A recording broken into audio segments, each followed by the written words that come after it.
اللہم صلی علی محمد وعلی آل محمد وسلم تسلیما۔ بسم اللہ الرحمن الرحیم۔ السلام علیکم، میں محمد طیب ظاہر اور آپ دیکھ رہے ہیں میرا یوٹیوب چینل۔ جو سندھ میں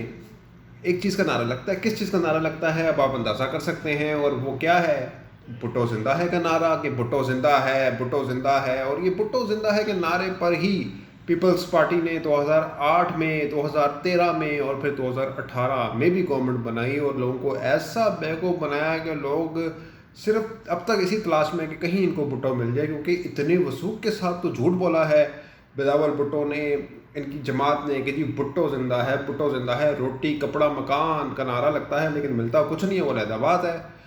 اب آپ 2008 کے انتخابات میں اندازہ لگائیں کہ وہ گورنمنٹ ان کو کیسے ملی تھی۔ وہ اس لیے ملی تھی، وہ بھی نہیں ملنی تھی، وہ ملی اس وجہ سے تھی کہ چونکہ محترمہ بی بی جو تھی وہ شہید ہو گئی تھی، اور اس کے بعد عوام نے جذباتی ہو کر ان کو ووٹ ڈال دیا تھا، یہ سوچے سمجھے بغیر کہ یہ جو مفاہمت کا بادشاہ جو ہیں آصف علی زرداری صاحب، جو مفاہمت پتہ نہیں کس چیز کو کہتے ہیں، وہ مفاہمت کے بادشاہ، شاید وہی مفاہمت جو شہباز شریف صاحب بھی کہتے ہیں کہ مفاہمت کرنی ہے تو مفاہمت کے بادشاہ بننا چاہتے ہیں، لیکن پھر انہوں نے ایک دفعہ کہا تھا کہ جی اینٹ کا جواب ہم پتھر سے دیں گے، تو وہی پتھر ان کو آگے لگا تھا تو یہ دبئی بھاگے تھے آصف علی زرداری صاحب۔ تو ایسی باتیں نہیں کرنی چاہیے جس میں بعد میں اپنے لیے ہی مسائل پیدا ہوں، اور آپ نے پیچھے لگ کے، آپ تو بڑے سینسیبل مانے جاتے ہیں کھلاڑی، آپ تو کہتے ہیں کہ آپ کے بارے میں تو یہ مشہور ہے آصف علی زرداری صاحب کہ آپ کی جو سوچ ہے وہ وہاں سے شروع ہوتی ہے جہاں پہ نواز شریف کی سوچ ختم ہوتی ہے، بلکہ ان کے پاس تو سوچنے سمجھنے کی شاید صلاحیت ہی نہیں ہے، دماغ ہی نہیں ہے، تو کیا سوچنا سمجھنا ہے انہوں نے۔ خیر،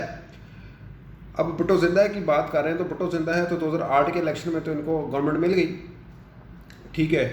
پھر انہوں نے اپنی کارکردگی سے ثابت کرنا تھا کہ اگلی بار ان کو گورنمنٹ ملنی ہے نہیں ملنی، لیکن چونکہ ان کی پرفارمنس نیل تھی لیکن بھٹو زندہ تھا، اس لیے 2013 کے الیکشن کے اندر انہوں نے اپنی سندھ میں گورنمنٹ بنا لی، اور وہاں پر بھی اس کے دوران جو 5 سال میں نہ جو بیکورڈ ایریاز تھے کراچی کے، اوور آل سندھ کے، جیکب آباد کے، ملیر کے اور لیاری کے اور تھر خاص طور پہ، وہ ان کا توجہ کا مرکز ہونا چاہیے تھا، لیکن وہاں پر کچھ ڈیولپمنٹس نہیں ہوئی، اور تھر میں تو موت جو ہے وہ رقص کرتی رہی، تھر تھر تھر کانپتا رہا، لیکن بھٹو زندہ تھا، اس لیے بلاول اور ان کی جماعت کو کوئی ٹینشن پریشانی بالکل بھی نہیں تھی۔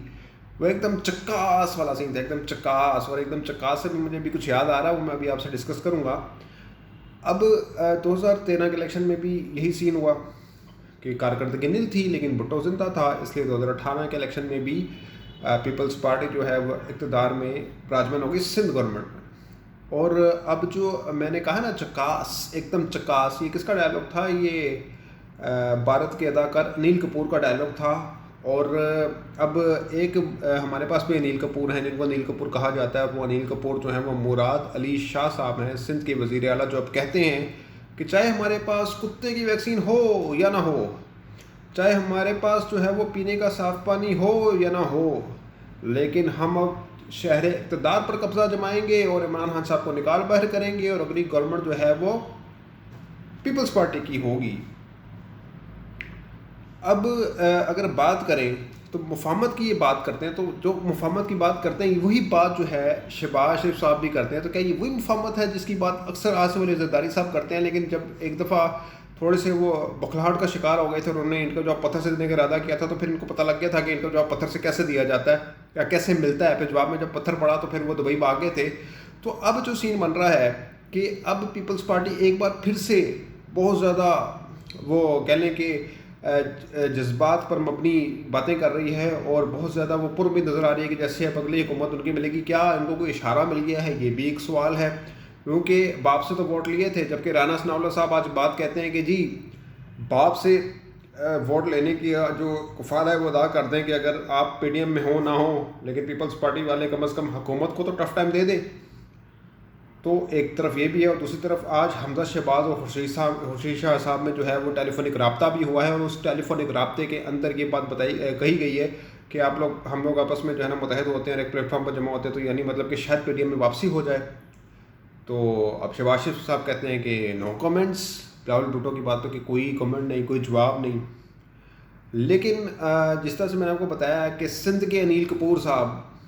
یہ خواب دیکھ رہے ہیں کہ وفاق میں گورنمنٹ بنائیں گے، اپنی وہاں پہ ترقی سندھ میں کچھ کی نہیں ہے، وہاں پہ کرپشن عروج پر ہے، ٹھیک ہے، وہاں پہ اربوں کے جو فنڈس تھے جو وفاقی حکومت نے جاری کیے تھے وہ کھا لیے، پھر جعلی اکاؤنٹ سے پیسے نکلتے ہیں تو وہ بھی جب آگے سے جواب کیا آتا ہے بھٹو زندہ ہے، اس سے جعلی اکاؤنٹ سے پیسے نکل کے وہ یوز کرتے ہیں بھٹو صاحب۔ تو خیر اب مفاہمت کی بات ہے تو مفاہمت کے تو بادشاہ ہیں آصف علی زرداری صاحب، تو آصف صاحب نے بھی ڈکے چھپی بات کی ہے کہ بھائی مفاہمت کے جو بادشاہ ہیں یہ جیل تو نہیں جاتے لیکن انہوں نے پارلیمنٹ میں ہمارے ساتھ تعاون کرتے ہیں۔ تو مطلب یہ ہے کہ شباشر صاحب کو تکلیف ہے کہ زرداری صاحب کیوں نہیں جیل جا رہے، ان کی یعنی مطلب قربتیں بڑھ رہی ہیں اداروں کے ساتھ، اور لگتا بھی ایسا ہی ہے کہ کوئی ڈیل ہو رہی ہے ان کی، تبھی تو اتنا یہ بھڑک کر کہہ رہے ہیں کہ جی ہم دارالحکومت میں بھی گورنمنٹ بنائیں گے، اسلام آباد میں بھی گورنمنٹ بنائیں گے۔ اچھا منظور وسان صاحب جو ہیں وہ کیا کہہ رہے ہیں؟ اب ان کو اب سنیں کہ منظور وسان صاحب بھی پیپلز پارٹی کے ہی نمائندے ہیں، اور وہ کیا بات کہہ رہے ہیں کہ جی سلیکٹرز کا وقت چلا گیا، اب الیکٹڈ کا وقت آ گیا ہے،